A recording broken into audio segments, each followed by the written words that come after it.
If you could describe your company's culture in just one word, what would that word be? In episode 11, join us in the arena as we talk about the evolution of workplace culture.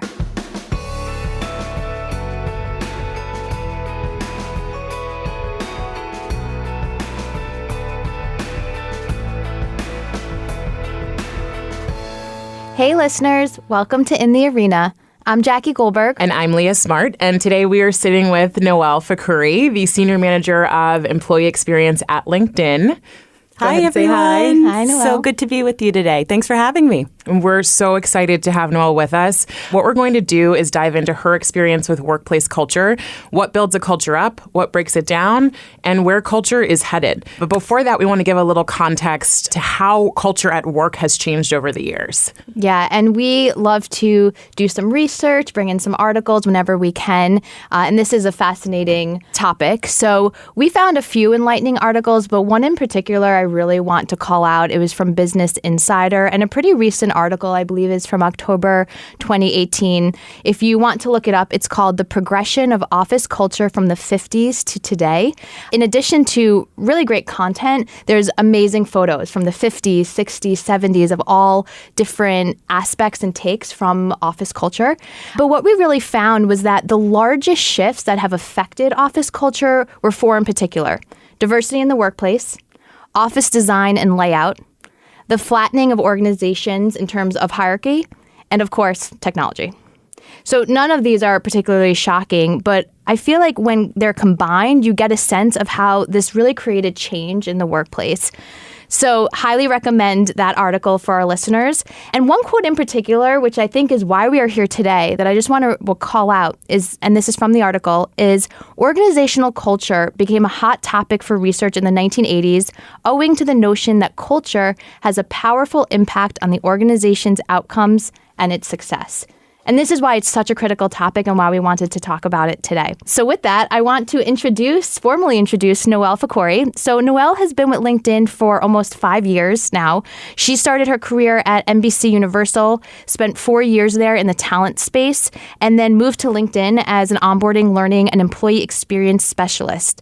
Today, she is the Senior Manager of Employee Experience and has helped build and scale LinkedIn's culture. And we are so lucky to have her here. We are super lucky. One of the exciting things with Nawal, I mean, I've been here for quite a while at LinkedIn. We both have. Just looking back on how much of the culture you've built. So this person is really, I mean, a title is a title, but you've done so much here and your fingerprints are everywhere. So it's just incredible to be able to sit with you and hear more of the amazingness that you are and the team that you've built.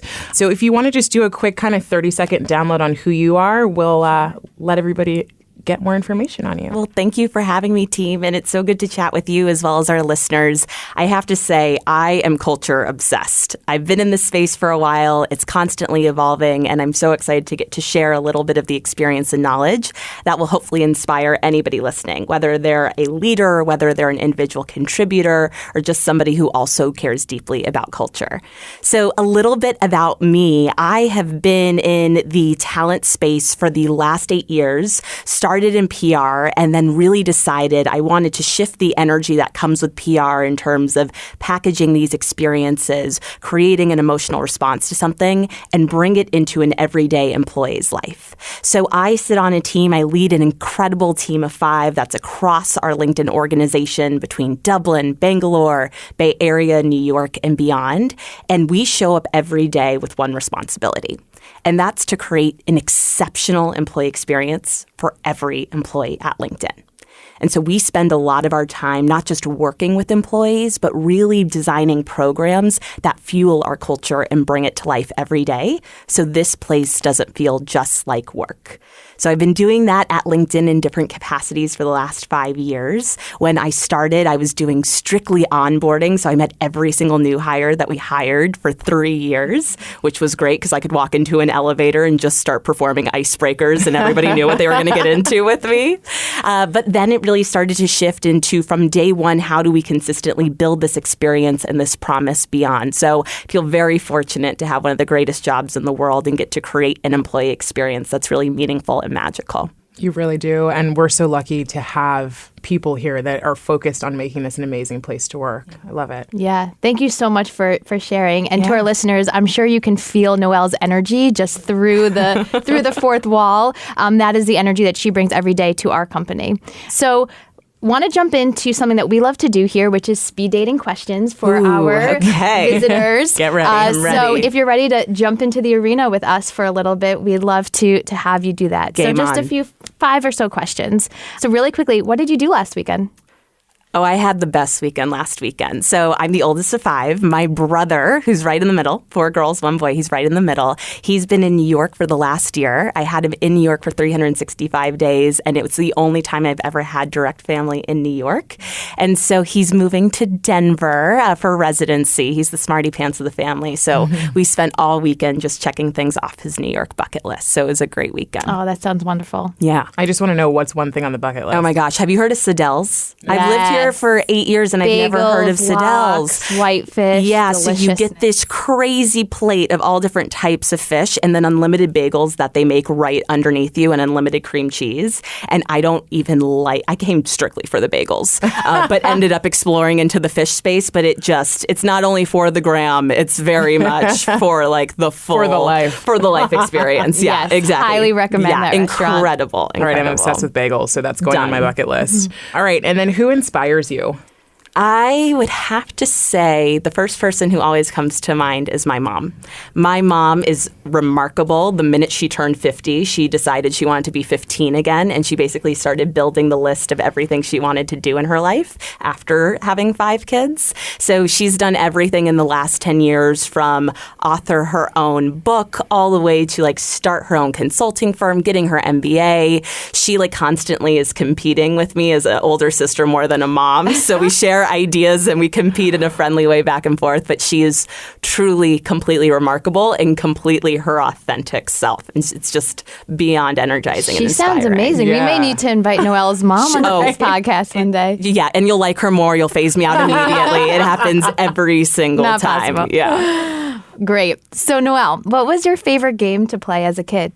I would have to say my mom forced me to do every activity growing up, but like the place where I was always on was soccer. I played soccer competitively growing up, was the only girl on an all-boys travel team, which was interesting because you're much very taller than cool. all the boys, so you demand a Of course. little bit of respect through that. But then I moved on to an all-girls team, and everything that I know about teamwork, I learned at a very young age from soccer.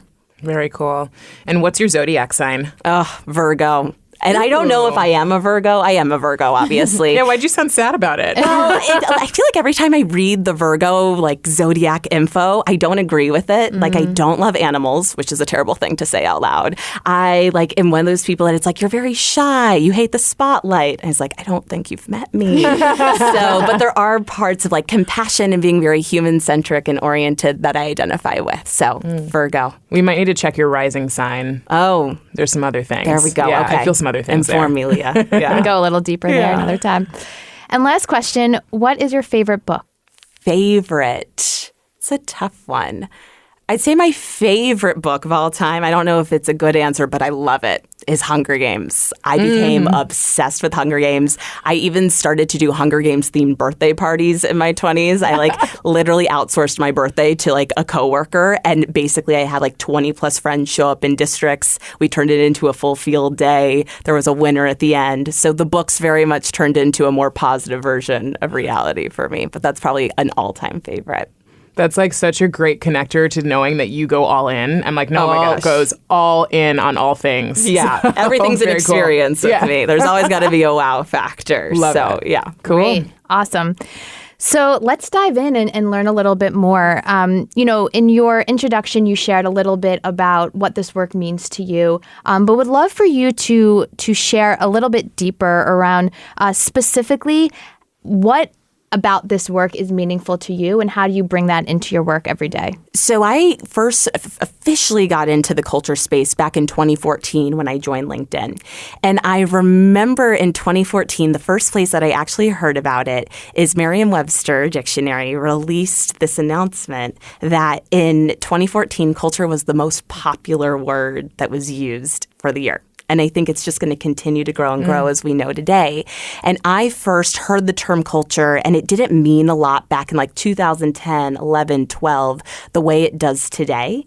And the way I like to think about culture is the sum of every experience that you have as an employee. It's everything from the environment to your manager to the resources to the people and the personality that you get to work with. But I think the powerful thing for companies to remember and realize, and for as individuals who are constantly seeking to make sure they're loving where they're working, is that culture is unique and different wherever you go. Some places have great cultures. Some places have cultures that are probably a little bit in progress. Every company is at a different place in a stage, whether they're building, they're shifting, they're scaling, they're evolving, and everybody contributes to culture. And I think the important thing for companies, leaders, employees, candidates to know is that your culture, it's capable of being your complete differentiator. It's the personality, it's the spirit, it's what people leave and what they talk about. And culture doesn't only exist, and it's not only the responsibility of a leader or a manager or a CEO. It's everyone. And I think for me, I am so deeply focused on people and their experience and making sure that everyone has this incredible time at work, because we spend so much dang time at work that you want to love it when you're here. You want to be able to love it when you leave. And I think why I'm most passionate is because I know that culture is a living, breathing thing that can evolve, and you can be responsible for shaping it and contributing to it in a really positive way. And that's not only what I do and I get paid to do, luckily, every single day, but I then get to kind of ignite this inspiration in other employees so they're actively contributing and evolving and maximizing what our culture is. And that's possible at any company. Yeah, and I think one of the reasons we were so excited to talk to you as I'm listening to you speak about all of this is also just how do we empower people who are in cultures that are in progress, that are, in smaller companies where maybe there isn't an employee experience team and people are thinking as individuals, how do we build this up? So I'm really excited to just hear more and dive in deeper with you about what you can offer to people after having done this for the past, 4.5, 5 years. Yeah. So part of our kind of transition and curiosity, as you talked about the in-progress culture, if you could share sort of an example and help us think through what are the things that help build a culture up, so make it a really strong culture, whatever the unique personality of that company is, and then what are some things that break it down? Yeah. I think from a building up perspective, we'll start with the positive. So from a building up perspective, culture has the ability to live in every stage of the employee life cycle. And if that sounds too HR focused, basically what that means is it means that every single touch point that you go through as an employee, you're experiencing a company's culture. And whether you're a talent leader or you're a hiring manager or you're a candidate and an everyday individual, like you have the opportunity to build that culture or take away from it and contribute to it in different ways. And when I like to think about that life cycle, because it means that your culture gets to come through in every way, from the way that you attract your talent, that promise that you set during recruitment, to how you live up to that promise in their day one onboarding and their first 90 days and beyond. Like, how do you deliver that first impression and deliver on that promise? All the way through, if you look through the learning and development opportunities, how you maximize someone's growth, what culture programs you offer so they can step away from their desk, all the way to when they leave and become alumni. From the minute they're hired till they leave, there's an opportunity for them to become constant advocates for your culture. And I think part of what a lot of folks do and leaders will do is they'll put so much emphasis on, like, we need funding or we need resources or we need programming, when in reality, probably the most powerful asset you have is right in front of you. It's by the plenty and it's completely free to tap. And it's your people. And so what I've seen a lot of companies do, and we do this at LinkedIn, and for our listeners, some of your companies may have this already, or I encourage you to consider it, is we have what we call culture champions, which are just everyday employees. They're in sales, marketing, finance, etc. And on top of their day job, we give them the opportunity to advocate for our culture, which means they become an extension of our talent brand. They get to become like the pulse of the organization. And so what we've done at LinkedIn is we've heavily invested in spending time with individuals who raise their hand and say we care deeply about our culture to really help us craft what we want it to be. Because even though LinkedIn's been around for 16 years, our culture is very classic, but it's had to evolve over time as we've gone from startup to hyper growth being acquired, becoming an established company. In every single one of the companies that every one of us is part of, like, it's always going to be a conversation, but it's always going to be moving. And so for those companies in progress, one of the biggest opportunities is to tap your employees and bring them into the conversation so they fuel the culture for you. But also to remember that culture doesn't only exist on the shoulders of one individual or one leader. It exists and permeates in every stage of that employee life cycle and every touch point. For companies that are in a space where maybe they're in progress or they've experienced some sort of setback culturally, would you say that it's the culture champions that are the right kind of move, or what other things could I do as someone who's wanting to maybe rebuild after I've seen a pain point in our onboarding process, for example? Yeah, I think there are ways for you to activate it just as an everyday individual. And I think that's part of what comes with like acting as an owner at any company that you're a part of. You could be on a team of 10, and if you see an opportunity to improve culture, improve the experience, you can do that. It doesn't have to be at this global level or a corporate level. You can create impact right on your immediate team. But I think if you're looking organization-wide and if you're saying, like, where can the biggest bang for our buck and the shift come from, it's looking first at your CEO and leadership team. End of story. Like, if your CEO, your leaders, they're not walking the walk, they're just talking the talk, or they're not even talking, your employees know that. Like, they're picking up on it, and they're going to start demanding it, because if they don't feel like there's an investment in people and culture at that company, there are dozens of other companies that know that it's a priority, and they're figuring out how to invest in that space to become that employer of choice, but not just set a promise, but really deliver on it as well through an exceptional employee experience. So I think first and foremost, your leaders, they have to start to close a belief gap if one exists. They have to have religion around culture and not just think it's important, but be ready to act on it. And then that action can come through like culture champions. It could come through like saying, we want to invest heavily in our onboarding or our learning and development. Or even if we're doing these things, and this is what I see a lot of times at very big established companies, they're doing all this stuff, but they're not messaging it. So employees don't realize that their company cares deeply about their investment. It's not packaged and branded in a way where an employee can feel and sense and experience and communicate what their company offers them. So they don't usually have the opportunity to see it, let alone tap into it. I'm so glad you brought up the role that CEOs and leadership, senior leadership, plays in culture. And, something that we have defined here very strongly is our culture and values. Yeah. And I'd love to hear and have you share with our listeners what role our culture and values play within building a culture. Amazing. Yeah. So here at LinkedIn, we have culture and values, and they're two different things that everybody knows about. And I'll share a little bit around what they are and then how they end up being executed. So it becomes a full experience. So our culture, here at LinkedIn, we define it as who we are as well as who we aspire to be. So we don't want to live in a world of buzzwords where we say, we're collaborative, we're a place of transformation, etc. We're using those words, but it's not just because we believe in them, but we also know that we can constantly aspire to do it bigger, do it better. So our different culture tenets, whether it be transformation, integrity, collaboration, humor, results, those 5, we use those words to define ourselves, but we also say, what could collaboration look like at a next level? What does transformation mean for every individual? So there's this aspirational piece where you know that culture is not a set it and forget it, but you always need to be working and building and evolving. Our values are quite literally how we get work done and how we make decisions as a company.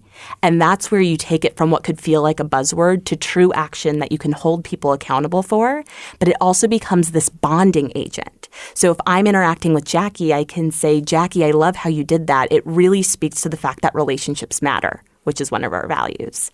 I can say, Leah, I love how you problem solved around that and created a solution. It truly shows how members first your mindset is and your actions are, which again is another one of our values. So what we do is we have this language, But it's not just enough to like have it, to put it on a wall, to put it on a postcard, to send it in an email. You have to show and live and act it out. And the way that we do that at LinkedIn is we start to build it into our everyday language.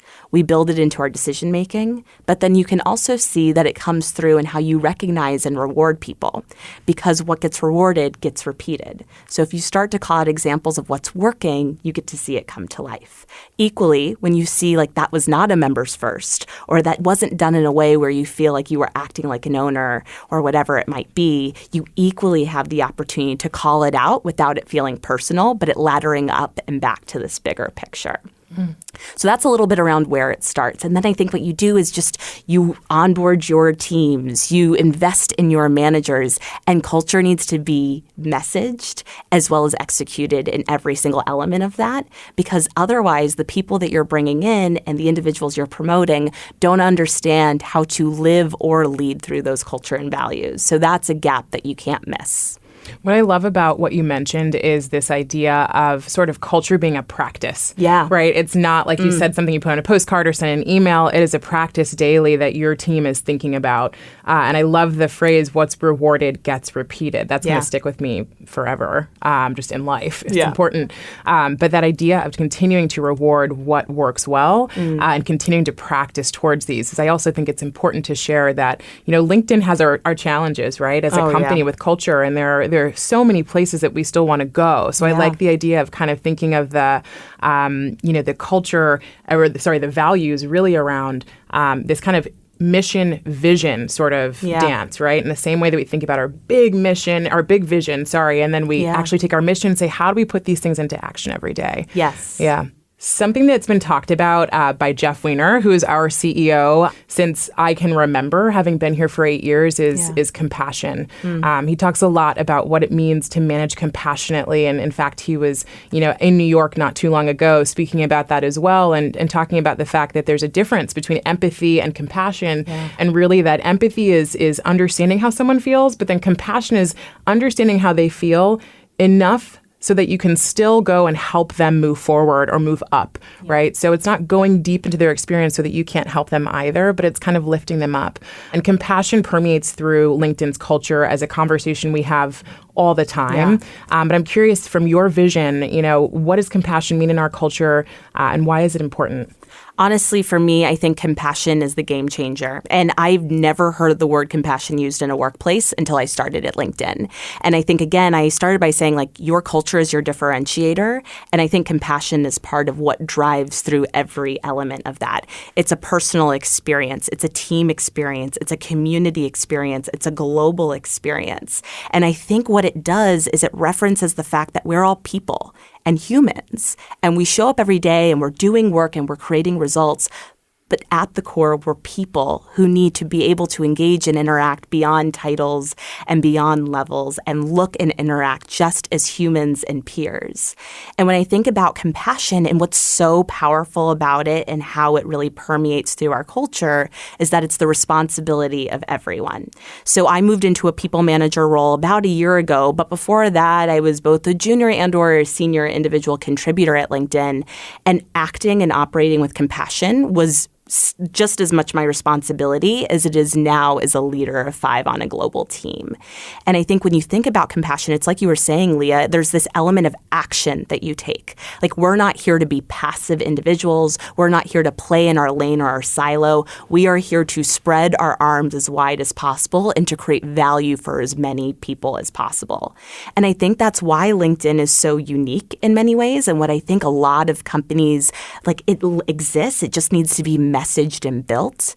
Compassion can look and have different terms at different places, but it allows us to stay a flat organization because it means that you don't have to have a particular title to lead or operate or make decisions in an impactful way. It means that we're one of those places where you can be really transparent because you know that somebody's going to meet you with compassion. So it exists everywhere and it really helps drive our decisions. And this is what I'm talking about with you have to let culture evolve. It cannot be these key terms that you use because compassion doesn't sit as one of our culture tenets or our value statements, but it's probably one of the most used words to describe LinkedIn. And belonging is another one. Gratitude is another one. And so you don't have to change your culture terms completely, but what gets rewarded gets repeated. And what that means is that if you keep acknowledging that was compassionate leadership, that's hopefully what people continue to do, and it changes the organization. And it really goes in line with the CEO really fielding that in terms of Jeff Weiner, our CEO, is known as the compassionate leader. So really from the top down. I want to pivot just a little bit, to really bring us forward to what we see in the future, but almost to take us back for a moment. Some of the research that we saw through that article was about those 4 different shifts in the workplace. And I'm just wondering if you can touch on maybe one of them, maybe the office design and layout, because we've talked a lot about the people side of it, which is so important, and what you said is the most important thing in terms of infiltration of culture. But how does maybe office design and layout play a role in that, or diversity in the workplace, or flattening of organizations? You choose, or technology. Yeah, I'll start with the one that you mentioned, which is the workplace design, because I think it's the most fascinating, because it's one of those things you walk into an environment and you have no idea how much an environment impacts you until you step outside of it or until you're in a different space. And something that I've seen LinkedIn do really well that I've seen a lot of other companies do is they've really started to model the environment to not only reflect the culture, but also the results that you want. So if we say we want to be a collaborative organization, if we know in order to drive results as an organization, we need people to constantly be walking around, communicating, speaking across teams, the environment that you create, that's right in the middle of that. And that will help determine your beginning, your middle, and your end. And so what I've seen LinkedIn and a lot of companies do is just start to rethink, how does work get done, and how can we make it even more exciting and accessible to get work done faster, smarter, making people more productive and successful. And so things like an open floor layout, which can seem a little bit jarring at first, it promotes this essence of collaboration. Actually designing the environment to where you have these more casual opportunities to run into each other allows you to make sure that relationships matter and that they're being built into how interactions and work gets done. An investment in the workspace is something that should never be overlooked, because that's where everything happens. Like, you wouldn't expect to buy a home and then never deck it out in a way that it's comfortable and unique to you. It's the same thing that you need to do with your workplace, and also allowing people to drive their personality through it. So it feels like home. It feels like a comfortable space and not this temporary environment that holds them for the time being. So it's been fun as I've spoken to a lot of different companies, and I do a lot of tours of LinkedIn in our New York office. It's really fun to see what people react to, because it's really simple things, like even how many outlets we have in so many random places as an office. You don't think about that, but it allows you to work from anywhere and not just feel confined to your desk. The inviting nature, the warm tones that you create allow people to say, I'm going to stop and interact with you here, instead of feeling like we're in this very corporate, sometimes hostile work environment. When I have a tough discussion I need to have, I can do it in a more cozy, comfortable place. So there's a big shift that's happening, and I think it's the right shift. And there's so many resources and great examples out there to see how people are bringing personality into the workplace. Because it shouldn't only represent work, but it should also represent the personality of your organization. Yeah, something that you've called out a couple times that I keep kind of stopping on that's really important is there's a quote out there that says, "We are not thinking beings that feel, we are feeling beings that think."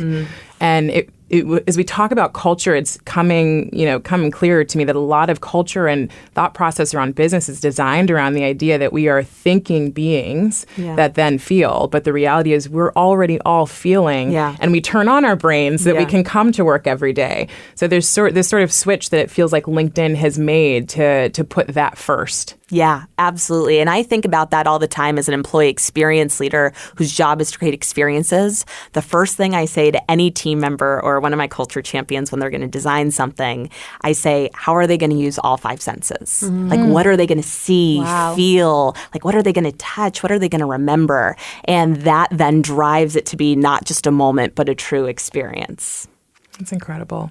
So I'm going to bring us home. It's funny, Jackie, you started talking about how work used to be. And a lot of things that you talked about are similar to the things that I saw in an article around how work is going to be. And so, Nawal, I think what we're curious about is, what are you thinking about when you think about the future of work? What's coming down the line? A couple of things we read about, in our article is a Fast Company article about what work will look like in 2030. Things around inclusion and diversity. You mentioned, belonging earlier, communication skills as, people become more remote and work becomes more convenient and flexible, upskilling employees, so people wanting to remain relevant, and then lastly, workplace space. So to Jackie's question about the past and kind of how we bring that into today. So I'm curious if those resonate or if there are other things you're waiting for. I think for me and my team, one of the biggest things that we're thinking about, and a lot of companies are probably doing the same, is this distributed workforce. Like companies are growing as much as people are investing in the design of the workplace, which is critical. We need to create experiences for employees who are remote and aren't next to their teams every day to make sure they can still collaborate, communicate, and feel the culture. And that's probably the biggest thing that we're focusing on right now. As we continue to grow and scale as a company, how do we make sure that our culture is moving with that? But also, as we aren't able to make eye contact with employees on a daily basis, how do we make sure that when they're working from a remote home or they're not next to their team every day, they can still feel and see the culture and they don't have any less of an employee experience? Awesome. And that's really just providing as much as the same experience for every single person, regardless of where they are sitting, exactly, which is beautiful. Any final thoughts for our viewers before we wrap this up today? Any advice or anything you want to share? I think for all the listeners, anybody who cares about culture, the biggest thing to remember is that everyone is in a role to become a culture champion, and everyone is capable about moving the needle and making work an even better place to work, whether it's for your immediate team, a full organization, or a global company. You don't have to have a title or a role or a budget to do it. You just have to have the passion, and that leads to creating these positions of opportunity. So I encourage everybody, if they're passionate about culture and making work even better, to think of at least one thing that they can do that will really help give employees or their immediate team time to pause, take a breath, and invest in themselves. Because we're doing a lot of great work wherever we are, but we should make sure that we're pausing and creating experiences as well. Awesome. Thank you so much for coming. I feel like I have learned so much more just about the ins and outs of how we feel about culture at LinkedIn. I feel it every day, but to really sit here and listen to you has changed the way I'm thinking about it too. Yeah, I agree. And thank you so much for sharing your wisdom and your experience with our listeners. I know there were just some beautiful nuggets that everyone can take from what you shared today. So thank you so much for coming on board and joining us in the arena. Beautiful. Thank you for having me. This was a treat. Awesome. And for our listeners, thanks for joining us on this journey. As you know, you can find us on Spotify, iTunes, In the Arena, LinkedIn, and we are looking forward to seeing you next time. See you next time.